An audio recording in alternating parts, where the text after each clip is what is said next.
So welcome back to the channel. आज हम लोग करेंगे 9 सितंबर सेकंड शिफ्ट की क्वेश्चंस, ठीक है, सीजीएल की 2024 की। सो ये पहला क्वेश्चन है, what is the value of sec t if tan t is equals to 1/3। सो ये बहुत ईजी है, tan t 1/3 है, ठीक है, ये डिग्री टी है। ओके, सो ये कितना हो जाएगा, ये √10 हो जाएगा। और हम लोगों को पता है जो सेक टी होता है वो h/b होता है, तो हाइपोटेनस √10/3 हो गया। सो आंसर हो गया, ठीक है। Now we come to question number second. यहाँ पे ये दिया हुआ है कि the point P and S are on the same side of a line segment. Line segment मान लो ये है एक, जो कि Q और R है, ठीक है। और P और S जो है, P और S are on the same side of the line segment है, सच दैट PQR जो है वो 90 डिग्री है। ओके, ये जो है ये PQR ये 90 डिग्री है एंड SRQ भी 90 डिग्री है और ये SRQ भी 90 डिग्री है, ठीक है। और PQ जो है वो इक्वल्स टू है किसके, PQ जो है वो बराबर है किसके, SR के, ठीक। Which of the select the correct statement. So हम लोग को ये पता है, अगर मैं इन दोनों को कनेक्ट कर दूँ, ठीक है, तो PQR में और SRQ में ये साइड और ये वाला साइड कॉमन हो गया और ये दोनों साइड बराबर है। कौन, PQ और SR, PQ और SR बराबर है, ठीक है, और QR कॉमन है। और इन दोनों के बीच का जो एंगल है, इन दोनों के बीच का जो एंगल है PR और QS साइड के बीच का एंगल, और इसमें इस ट्रायंगल में SR और RQ वो 90 डिग्री है। सो साइड एंगल साइड से ये क्या हो जाएगा, सिमिलर हो जाएगा, ठीक है। ना तीसरे क्वेश्चन पे आते हैं। तीसरा क्वेश्चन है, हाँ, इसमें दिया हुआ है A³ B³ + C³ -3ABC है ये, ठीक है। और नीचे में क्या है, A² + B² + C² -AB -BC -CA, ठीक है। तो इससे हम लोग कैसे, इसके 2-3 फॉर्मूलेज होते हैं, उसमें से एक ये होता है A + B + C और बाकी का ये same A² + B² + C² -AB -BC -CA, ठीक है, बाई नीचे जो भी है A² + B² + C² -AB -BC -CA, ठीक है। तो इससे ये कैंसिल हो गए और बचा क्या, A + B + C, A + B + C जोड़ दो, 8.3 9.2 6.1 3 2 5 1 6 16 17 6 23.6। वैसे इसके 2 फॉर्मूलेज और होते हैं। एक तो होता है 1/2 A + B + C, ठीक है, A - B का whole square plus B - C का whole square plus C - A का होल स्क्वायर। तीसरा फॉर्मूला आप बताएंगे, ठीक है। Now let's come to question number 4। इसमें कह रहा है the pie chart given below shows the expenditure in percentage of Aditya, ठीक, the monthly income of Aditya है जितना। सो ये इसके एक्सपेंडिचर्स हैं। सो हाउ मच डज ये स्पेंड ऑन फूड। अरे यार, तो फूड पे 23% है। सो 5 4 1 2 3 का 23% निकालनी है, ठीक है। 540 में 23 से मल्टीपल कर दो, 0 4 3 12 के 2 हाथ में 1 5 3 15 1 16 0 4 2 8 5 2 10 0 2 8 9 10 14 12 420 हो जाएगा, ठीक है। 5वें नंबर पे आते हैं, Madhav purchase an item for rupees इतना and sold it at a loss of 20%। Let suppose CP जो है वो 100 है, ठीक है। सो इन्होंने सेल कर दिया कितने पे, 80 पे, ठीक। With that amount he purchase another item and sold it at A gain of 30%। अब इस अमाउंट से उन्होंने अनदर आर्टिकल खरीद लिया और इस आर्टिकल को उन्होंने 30% गेन पे बेच दिया। सो 80 का 130/100 कितना हो जाएगा, 104। नाउ हमको ये पता है कि 100 मतलब 100 की वैल्यू जो है वो कितनी है, 42,000 है ना। तो एक की वैल्यू कितनी हो जाएगी, तो हो जाएगा 420। ओवरऑल गेन पूछ रहा है, तो CP मेरा कितना था, 100, फाइनली मेरा कितना निकला 104, तो 4 का गेन निकल गया, 4 की वैल्यू कितनी हो जाएगी 1680। Okay, now come to question number 6। Sorry यार वो शादी है कोई। 7 years ago Prachi was 4 times as old as her daughter was at that time. 7 years ago Prachi was 4 times as old as her daughter was at that time. 4 years from now Prachi will be 2 years and a half as old as her daughter. So 7 years ago Prachi was 4 times as old as his daughter. तो मान लेता हूँ daughter की age जो है वो x है। सो प्राची की एज कितनी हो जाएगी 4x, और ये 7 ईयर बाद की बात है, तो एट प्रेजेंट जो है इनकी एज कितनी हो गई, ठीक है। 4 ईयर फ्रॉम नाउ मतलब इससे भी ये प्रेजेंट है, ये प्रेजेंट की एज है, ठीक है। और 4 ईयर फ्रॉम नाउ मतलब ये 11 हो गया। प्राची विल बी 2.5, 2.5 कहने का मतलब कितना है 5/2 टाइम्स एज ओल्ड एज हर डॉटर।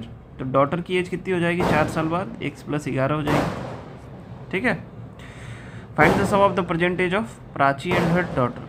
बेसिकली तुम्हें यहाँ से 5x + 14 की वैल्यू निकालनी है, ठीक है।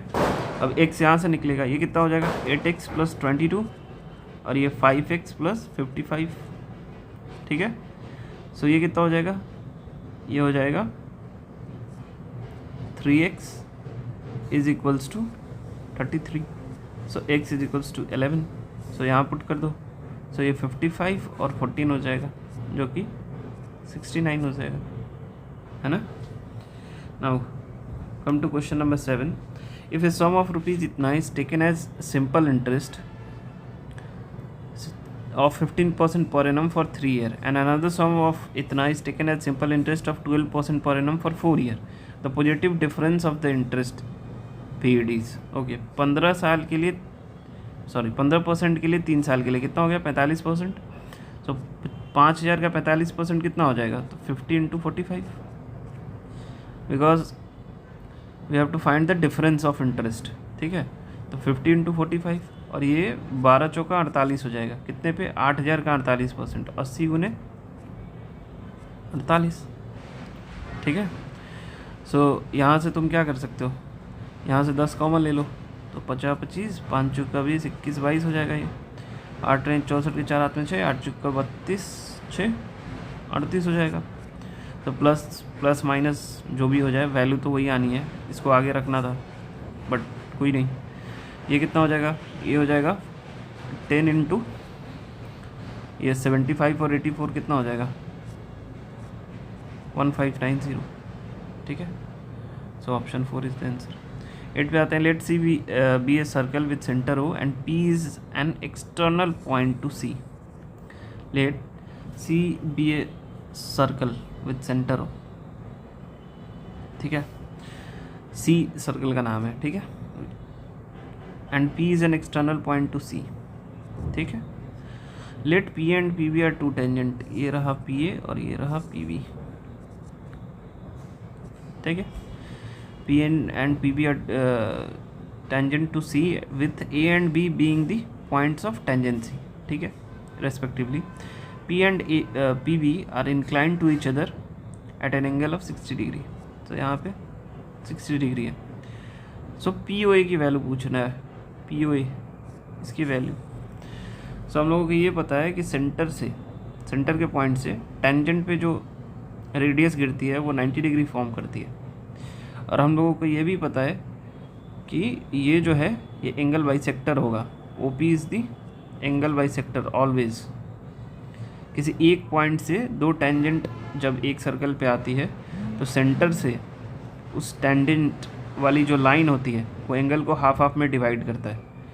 सो OPA जो होगा एंगल वो 30 डिग्री होगा, ठीक है। OPA जो एंगल होगा वो कितना होगा 30 डिग्री। सो ये 90 हो गया, ये 30 हो गया, सो ये कितना हो जाएगा 60 डिग्री हो जाएगा, ठीक है। POA ही तो पूछा है। Now question number 9। The average temperature of A city for the first 17 days is 22. 17 days 22, and the average temperature for the last 16 days of the same month, ठीक है, for the last 16 days of the same month is 26, ठीक है, 16 days of the same month is 20. If the average temperature of the entire month is 24. अब हम लोग को ये पता है कि ये जैन है, तो जैन 31 दिन का होता है ना, सो 31 इंटू 24 ये इंटायर मंथ की है, और ये जो है इसमें देखोगे तुम तो ये 33 दिन आ रहा है। कितने दिन आ रहा है यहाँ, सॉरी यहाँ 16 था ना, ये 16 डेज है, तो ये 32 दिन आ रहा है, ठीक है। तो 32 दिन आ रहा है, इसका मतलब क्या है कि 16, क्योंकि पहले के 16 दिन और लास्ट के 16 दिन में 16 दो बार काउंट हो रहा है, ठीक है, 2 टाइम्स काउंट हो रहा है, ठीक। तो ये जो भी वैल्यूज़ आएगी और ये जो भी वैल्यूज़ आएगी उनका डिफरेंस ही हमारा आंसर होगा, वही 16th डे की क्या होगी, टेम्परेचर होगी, ठीक है। नाउ क्वेश्चन नंबर 10 पे आते हैं। सो ये 3 मेस वर्कर है, ठीक है, और in November the wages of Sunil is what % of the wages of Rahul. November में जो वेजेज ऑफ सुनील है is what % of the wages of Rahul निकालनी है, और कुछ नहीं करना है यार इसमें, तो इज़ 11,500 वेजेज ऑफ जो राहुल है नवंबर की, तो ये कितना हो जाएगा 115,10500।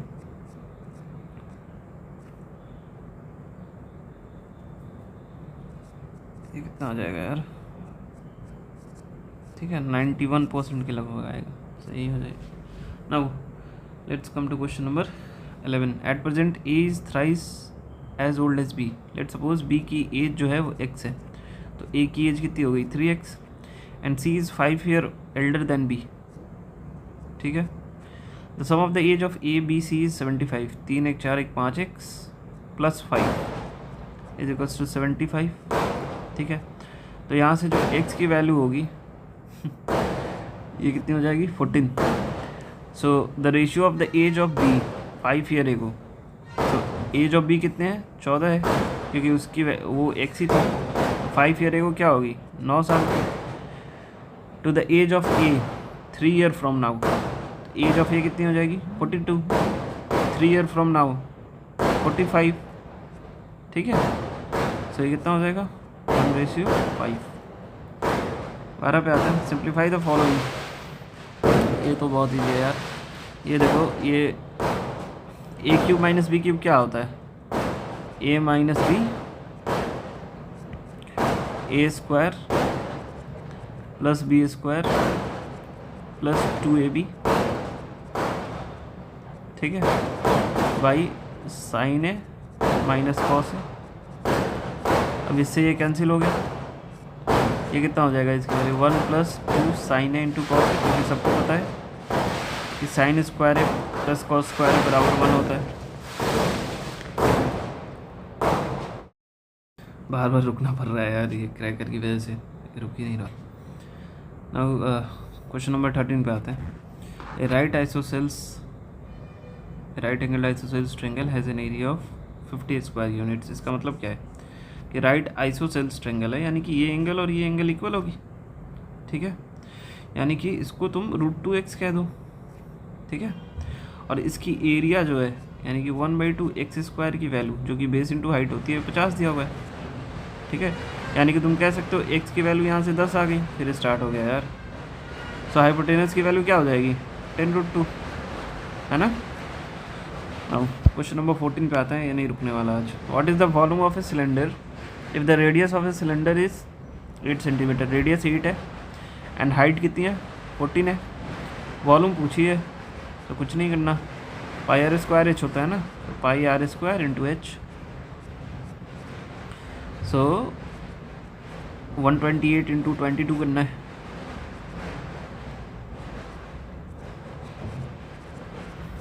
सिक्स 5 5 10 5 2 7 1 8 2816 हो गया, ठीक है। अगले पे आते हैं। A person earns ₹16,000 per month and spends 80% of his income and save the remaining amount.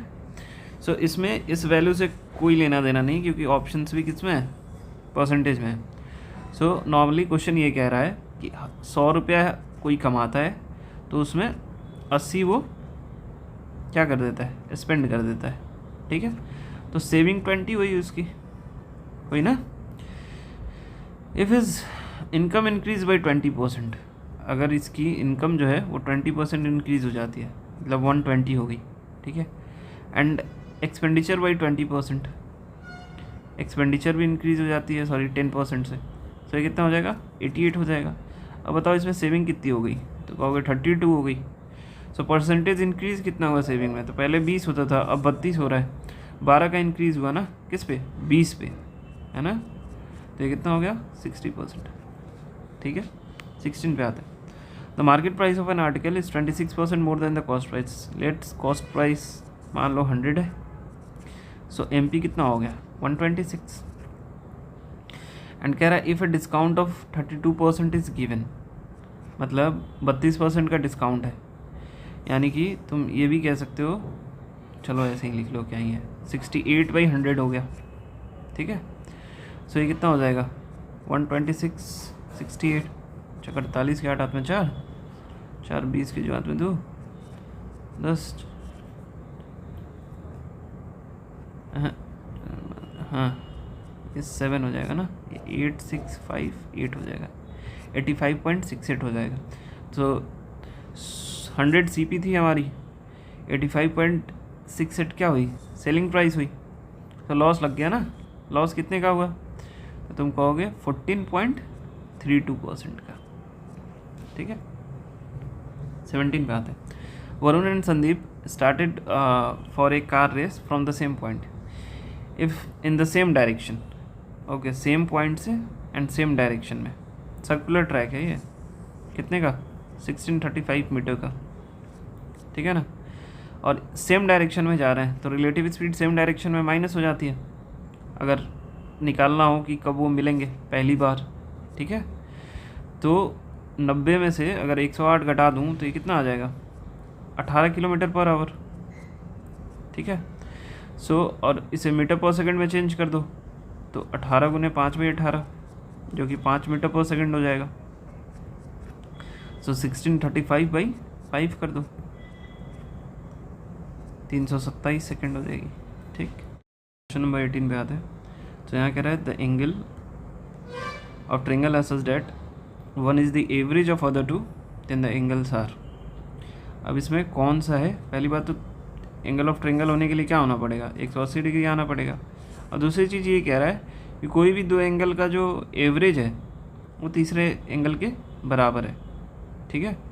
तो इसको देख लेते हैं। पाई 180 है तो पहला 30 आ जाएगा, दूसरा 60 आ जाएगा, तीसरा 90 आ जाएगा। सो ये एंगल्स ऑफ ट्रायंगल भी हो सकते हैं, और इन दोनों का सम का जो एवरेज होगा वो 60 भी आएगा। सो ऑप्शन 1 हो जाएगा, ठीक है। 19 पे आते हैं। From a circle with the radius इतना, a sector of with the arc length of 11 centimetre is cut off, find the area of sector. तो एरिया ऑफ सेक्टर कैसे आता है, ये वाली एरिया की बात कर रहे हैं ना, और आर्क की जो लेंथ है वो 11 दी हुई है, ठीक है। और जो रेडियस है वो 15.75 है। तो इसका एरिया क्या होता है, 1/2 into radius into arc length, ठीक है। ये कभी बता दूंगा कैसे निकलता है।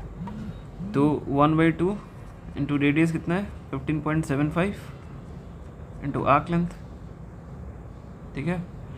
सो ये कैसे निकालोगे यार, सो ऐसे कर लेते हैं। 11 × 5 = 55 के 5 हाथ में 5, 11 × 7 = 70, 78 79 80 81 82 के 2 हाथ में 8, 11 × 5 = 55 8, 55 5 60 3 63 के 3 हाथ में 6, और 11 × 1 = 11 6 17 173 बाई 2 8 16, 1 2 6 12, 1 2 6 12, 2 दूनी 4, 1 2 5 10, ठीक है। सो वही आ जाएगा। 20 पे आता है। What is the ratio of total number of in total students enrolled in student B in institute B, ठीक है। इंस्टीट्यूट बी की बात हो रही है। 2019 में कितने हैं, तो 350 है। 2020 में कितने हैं, 375 है, ठीक है। और 2022 में कितने हैं, 200 है। तो 5 हो गया, 5 5 10, 2 12 के 2 हाथ में 1, 3 3 6, 2 8 1 9 हो गया, 925 हो गया ये। वैसे अभी भी निकल जाएगा ये, बट देख लेते हैं। वैसे इसको कटा, जैसे 11 से तो ये कटने से रहा, 11 का मल्टीपल है भी नहीं, ठीक है। देखो 28 का मल्टीपल होने के लिए 7 और 4 का भी होना पड़ेगा, तो 4 का है नहीं, 11 से कट नहीं सकता। 9 5 कितने होते हैं? 14, 14 में से 2 गया, कितने हो गए? 12। 11 से कटेगा नहीं, फिर वही 28, 37 ही होगा। इसका फैक्टराइज करके भी देख लो, 5 कम 5, 5 8 40, 50 25, 5 3 15, 16 17 18, 5 7 35, तो वही होगा, ठीक है। बाकी निकालना है तो निकाल लो। 21 पे आते हैं। If the total production in the year 2021 was इतना, then what will be the central angle of the sector representing the production of type D cars in 2021? A B C D, ये इसकी बात कर रहे हैं। तो D 20% है। अब एक बात बताओ, ये टोटल 100% है, उसमें वैल्यू से कोई मतलब ही नहीं है। 100% की वैल्यू 360 होगी, है ना, ये टोटल एंगल 360 का है। सो 20% की वैल्यू कितनी होगी? सो ये हो जाएगी 360/5, है ना, तो ये 72 हो जाएगी। 22 पे आता है। X is varies inversely as Y, मतलब X varies inversely as Y कहने का मतलब ये है कि एक्स जो है वाई के इन्वर्सली वेरी कर रहा है, ठीक है। तो अगर मैं इक्वल्स टू लाऊं तो एक कांस्टेंट आ जाएगा, ठीक। अब कह रहा है अगर एक्स की वैल्यू 2 होती है तो y की वैल्यू 6 हो जाती है, यानी कि कांस्टेंट की वैल्यू कितनी आ गई? तो तुम कहोगे 12 आएगी। सो अब कह रहा है कि x की वैल्यू अगर 3 हो तो y की वैल्यू कितनी होगी? तो इस पर पुट कर दो, x = 3 बराबर k/y। देखो ये k है, मुझे पता है 12 है, 12/y, तो y कितनी आ जाएगी? 4, ठीक है। 23 पे आता है। Without doing the actual division find the remainder when इतना इज डिविजिबल बाई 9। हाँ, तो तुम्हें ये पता है, वैसे एक्चुअल करो ना करो, आंसर लाना है वो कर भी लो तो क्या ही हो जाएगा लेकिन नॉर्मली क्या होता है, जो सम होता है ना उससे डिविजिबल होना चाहिए 9, तब वो टोटल संख्या डिविजिबल होती है। सो 8 2 10 7 17 3 17 3 20 5 25 4 29 29 2 31 9 40, 40 से 9 डिविजिबल है नहीं, 9 चौका 36, 4 रिमाइंडर आ जाएगा भाई, वही 4 आंसर है, ठीक है। 24 आते हैं यार, इसमें तो कुछ है नहीं, मतलब 21 माइनस उतना अगल बगल में नहीं है तो उसे 5 मान लेते हैं। 5 क्यों मानोगे यार, ये तो डिवाइड हो जा रहा है। 0.7 हो गया, है ना, और यहाँ पे इसे कर ही लेते हैं भाई। 39/10 है, इंटू 4/10 हो जाएगी। 9 चौका 36 के 6 हाथ में 3, 4 3 12, 13 14 15, तो 1.56 हो जाएगी, और ये 0.9 हो जाएगा, है ना। और इसमें से 0.7 घटा दे, 21 1.56 00 0.91, 6 1 7 9 1 10 4 14 23.47, और इसमें से 0.70 घटा दो तो 7 हो जाएगा 22.76 अप्रॉक्स में तो आ ही रहा है, कुछ होगा उसमें भी, मैंने कुछ गड़बड़ किया होगा। 25 पे आते हैं। Pipes M and S can fill tank and M कितने देर में? 25, N कितने देर में? 50 में, और S कितने देर में भर रहा है? 100 में। तो LCM 100 हो गया। इसकी एफिशिएंसी 4 हो गई, इसकी 2 हो गई, इसकी 1 हो गई, ठीक है। इनिशियली क्या कह रहा है कि जो pipe N and S are kept open for 10 minutes, ठीक है। तो N and S मतलब ये 1 घंटे में 3 भरेंगे ना, तो ये 10 मिनट के लिए खोले जा रहे हैं, ठीक है। तो 30 बढ़ गई, अभी भी 70 बाकी है टैंक, ठीक है। And then pipe N is shut down, अब N बंद कर दिया गया, while pipe M is opened, और M को खोल दिया गया। अब ये दोनों मिल के कर रहे हैं, ठीक है। और pipe S is closed 15 minute before the tank overflow. तो एक बात बताओ, अगर M और S चल रहे हैं अब, और S को 15 मिनट पहले बंद कर दिए हो टैंक के ओवरफ्लो होने के पहले, तो पहले लास्ट के 15 मिनट किसने काम किया है? M ने काम किया है। तो ये एम ने 15 मिनट काम किया है, यानी कि 60 ये बढ़ा और ये 30 बढ़ गया, 90 हो गया। बाकी का जो 10 बढ़ा है वो किसने बढ़ा है? वो एम और एस ने बढ़ा है, ठीक है। तो यानी कि इन्होंने 2 दिन काम किया है, क्योंकि इन दोनों की एफिशिएंसी कितनी आ रही है? 5 आ रही है, 4 1 5। इन्होंने दो दिन 10 बढ़ने के लिए 2 दिन काम किया ना मात्र। ये 10 दिन काम किया, फिर दोनों मिलके, फिर ये दोनों मिलके 2 दिन काम किया, फिर अकेले वो 15 दिन काम किया। सो कह रहा है how much will in minute will it take to fill the system if the तीनों ने जब काम किया तो टोटल टाइम कितने लगे? तो 10 2 12 12 15 27 answer. Okay, that's it for today. मिलते हैं अगले वीडियो में, तब तक के लिए जय हिंद।